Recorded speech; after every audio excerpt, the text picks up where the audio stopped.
Hello YouTube viewers, welcome to my show Computer Wednesday. In today's episode we're gonna take a look at the best practical smartphone for 2019. So let's dive right into it. Now first thing we have to understand what we are defining here, because you can get the best smartphone if you spend a lot of money, but here I want to specify a practical smartphone, basically a smartphone that you buy and you don't regret it. So it must be cost effective. Basically it cannot cost a very large amount of money, $500, $1,000. No, it has to be cost effective. Then it has to have power. It does not matter what kind of processor, what kind of RAM, what kind of AI you have, if it does not have power, aka the battery. Then it must have feature set that makes it complete. It will become more apparent in the further I dig into it. And then it should have good enough performance. Now I'm going for good enough. I'm not going for benchmark destroying kind of performance. It should be good enough. Like if you are doing something, it should allow you to do it comfortably without hanging or lagging. So these are the criteria.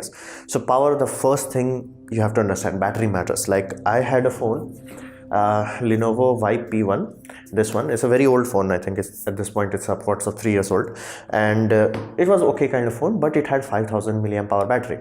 After that I went to this Mi A1 phone, and everything was better except the fact the battery, and they specified with advanced AI and all that they will have better battery life. That's not true. Like flat out, I never got good enough battery life with that phone. So I learned the hard way that you have to have big battery for everything to work. So 5000 milliamp hour. Now you might be like, okay, why 5000? Well, you can buy it. There are only 1 or 2 phones that goes to 10,000, and those are boutique kind of phone. They are not made by mass productions. So I cannot give you anything that you can't buy. So 5000 milliamp hour is the golden standard. Then it must have speed charging, because there are some Asus phone that have 5000 milliamp hour battery but does not contain speed charging. Now if you are familiar with speed charging, you must understand that it's not meant for 0 to 100 quickest. That's not the target of speed charging. Speed charging is when your battery is completely drained, you plug the speed charger in, how quickly it can get you going. Let's say you have to go to a movie and you just realize your battery is drained. You plug the connector, how long before you can be like safely, okay, my phone has enough battery life for 2 to 3 hours. That can be done by speed charging in few minutes. That's what speed charging is selling. If you go for 0 to 100, you have to understand, once the cell, basically the lithium ion cell that is inside your mobile, reaches full charge, it starts to absorb charge very slowly, and if you try to cram more charge, it will heat up and reduce the lifespan. So generally speed charger will charge to like 0 to 50, it will be like full force, like all 15 watt would be dumped into the battery. But as it comes closer to fully maturing, as in like 100% charge, it will start to trickle charge it. So for this sort of system, it must have speed charging, and it also includes speed charger, because even though you can have battery and you can have speed charge in low end phones, many times you have both things. You have big battery, you have speed charging ability, but they cheap out on the charger because you don't get it in the box. So, and there are right now Qualcomm 3.0. basically Qualcomm is the one that is regulating this sort of thing, because if you don't regulate it, everybody will start making their own thing, like dash charger from one charge. Now that creates a chaotic system. So Snapdragon himself said, okay, if you buy my processor, as in from manufacturers, 820, 620, 618, 617, 430, I will give you this specification. Use it if you want to. If you don't, it's up to you. So you can easily get Qualcomm supported chargers. Then we come to the features. Now this is a crucial aspect. To make a phone practical, it must have dual SIM plus SD card. Now dual SIM is not very popular idea in abroad, simply because they can get their job done with one SIM. However, whoever travels a lot, they need dual SIM, and in India we can't imagine a world without dual SIM, simply because we have one primary number, one work number. Sometimes you have one number that is solely for data, like a Geo number for data, and another for your personal calls. So we need to have that. Now many times people are like, why do I need SD card? Like 64 GB is enough. That used to be true, and I used to believe that, and that's the reason why I bought this phone. This had 32 GB. I had SD card. This has dedicated SD card.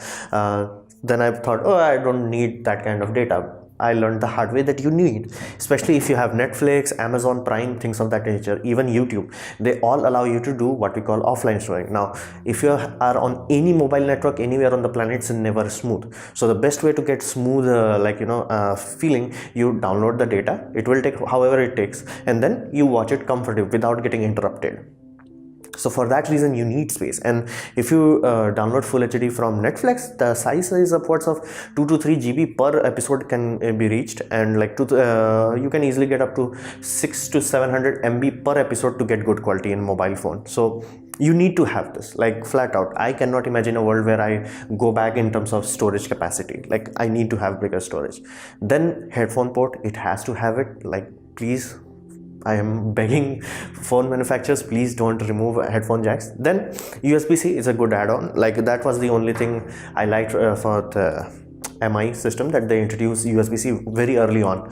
So you may buy Asus and they do not have USB-C, because we are moving toward USB-C. So their Chinese manufacturers have boatload of USB chargers that they are emptying out their stock, so they are selling it for pennies. So a lot of cheap mobile phones will still have USB micro B, but I like USB-C. So, and be aware, when I say dual SIM plus SD card, you may be like, okay, that's asking a lot. No, every phone that has hybrid SIM quote unquote already works. Like you can buy this sort of adapter. Basically your SIM card will be hanging out of the mobile phone, but it will work perfectly. And if you are a bit bold, you can take some risk. You can grind a little bit from your SD card, grind a little bit from your SIM card, and you can put it so it physically does not block, and then voila, it will work normally. So all mobile phones have this feature. They just block it. Like they do not spend enough engineering, like okay, just remove 1 millimeter from here and there and done. They don't even do that. So I need features, because I'm going for a practical phone. Now what about performance? Everybody's like performance, Geekbench, this bench, that bench. Does not matter, because performance is nowadays directly regulated from the software. If you have regular software updates, you can improve performance on your existing hardware. And because the operating system is far more tightly controlled than Windows, you get very good performance even on a low-end phone. So if you have basically Android One, you will get good to great performance. And if you have 4 GB of RAM, you're more than good enough. Now why not 6 GB? Well, you can have 6 GB, but most of the time it will be empty, even if you are running in dual screen mode. So 4 GB is more than sufficient. If you can get 6, awesome, but 4 is more than good enough. So who is the winner of this criteria? Basically Motorola One Power. I have provided the link down below. You can see there. Now why that? First, it has speed charger. Compared to Asus 5000 mAh battery, it does that did not came with either speed charging or the charger. This comes with both. Then it has 4K video recording, because just now Samsung released a 5000 mAh battery with very good specs, but does not have 4K video recording, and it's also not Android One. Now this has SD card plus dual SIM, which I need. As you can see the tray, you can put the SD card plus 2 SIM, so that is compulsory, and it meets every single specification that I want out of it, including splash resistance and very good Gorilla Glass. So it's pretty damn good. And in terms of pricing, it's 15,000 rupees in India. In abroad, you can even get it even cheaper. So I'm not going to provide the dollar figures to you guys. So basically at this point, as I talk to you, with my research, this is the best phone for the price. Now why not go lower? Like why not go for 10,000 rupees? Anybody who's buying 10,000 rupees phone, I would say you could you could be happy with 10,000. Let's say you don't do much with your mobile phone. I would not ask you to spend money. But let's say your mobile phone is your primary means of media consumption, like YouTube, Facebook, or things of that nature, then spending a bit more is good. However, I will not ask anybody to go for OnePlus or Samsung Note or iPhone, simply because they reach a point where we call point of diminishing return. Basically, you are spending multiple times more than this, but you're not getting holy cramoly, this is amazing kind of things. So that gap that used to be there, back in the days of this phone, YP1, the camera on this was useless. Let's just put it that way. It's flat out useless. However, camera on the next step up that I got, MI1, is comparable. Like it's nowhere flawless as OnePlus or Samsung, but it's very close. And current one, this one is even better than that. So at this point, even the camera argument is gone. Battery wise, flat out, this will outsmoke almost everything other than Note 9, which has 4000 mAh battery and very fine-tuned battery management system. So although this might still win. So all things considered, as I talk to you, this phone, it's perfect phone. Like if the cost was any bit higher, this may not be as good as possible, but right now, given the fact that they give you a speed charger, that alone makes it worthwhile. Given the fact that it is Android One, that means you can have complete peace of mind that you will get a software update. However, please be aware, if you get the older stock of this phone, you will not get 4G plus 4G, simply because the second SIM is not active yet. You have to upgrade to Pi basically to get that 4G plus 4G feature. So that's why many time YouTubers are saying don't buy this, does not have 12 4G. It has, the hardware is there, it was just not unlocked. So once the Google Pi update came, it was unlocked. So up to you. So this was my presentation on best budget practical phone that you can buy in 2019. I hope you liked it or learned from it. In that case, please leave a like. If you didn't, don't worry about it. You can dislike it. I would urge you to leave a comment. I reply to all of them, and please subscribe. Press the bell icon if you're free. And as always, thanks for watching.